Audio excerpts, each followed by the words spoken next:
Hey artists, welcome back to the final skull video. And I am just putting in the finishing touches of the skull. You can see I'm adding a little bit more details here and there. There's many things I need to do, but some more of the important ones are of course defining the teeth. And at this point, I'm putting in a full set of teeth, but I think I'm going to knock a few down. I don't want it to be perfectly smooth because I think it creates a little bit more interest to have a little bit of a rougher skull. You can see me using some of the silicone tools here. Those are the sutures. So the sutures are very important. And one thing I do, I use like a toothpick or a shish kebab stick, and then I smooth it out a little bit.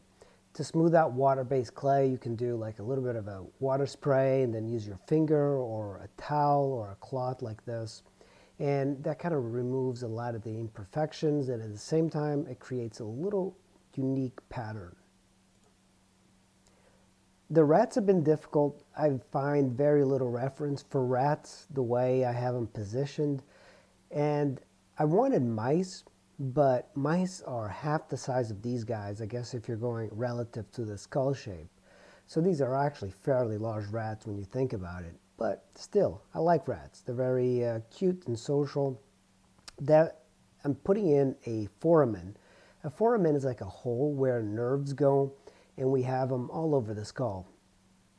On plastic skulls, reproduction skulls, you often don't see those because the detail is lost, but we do have these holes. Actually, if you touch the area where your foramen, the nerves go, it actually gives you a little bit of a stress relief. So a lot of people, when they massage you, they kind of push down on those nerve endings in your head.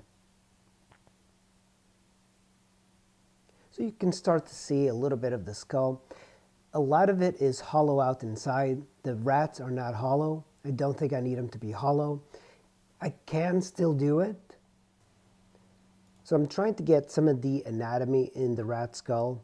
And I'm using quite a bit of reference. Most of the reference I get is on Google Images.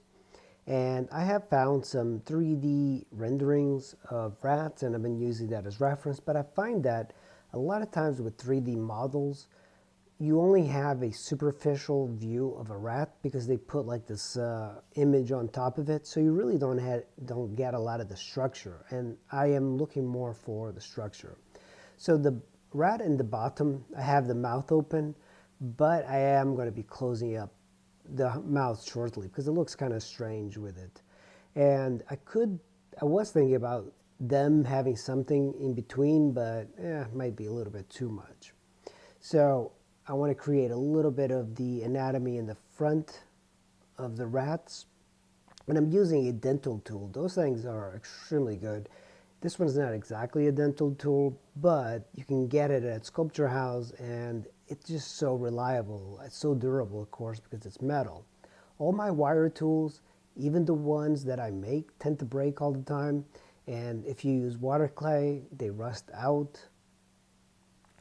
So having a metal tool like this, it's just great. See, I'm cutting the mouth, and I'm just going to add a little clay to the bottom of the chin so it looks like he looks like a rat. And there we go. Looks a little bit better. Still not done. But I want to create all the little details all around. And I don't want to spend too much time on one particular object. Well, that's pretty much the skull. I hope you guys enjoyed this video. You know, it's been a learning process. I was thinking about just making a skull, but I wanted to make it a little bit more interesting, so here we go. I hope to fire this in the kiln, and it should fire because the skull is hollow inside. So if you guys enjoyed it, please leave a like and subscribe, and hopefully I'll see you in the next video. I should be starting a new sculpture pretty soon. It's probably going to be a nude female sculpture, but stay tuned. Thanks for watching. I really appreciate it, and I'll see you in the next video.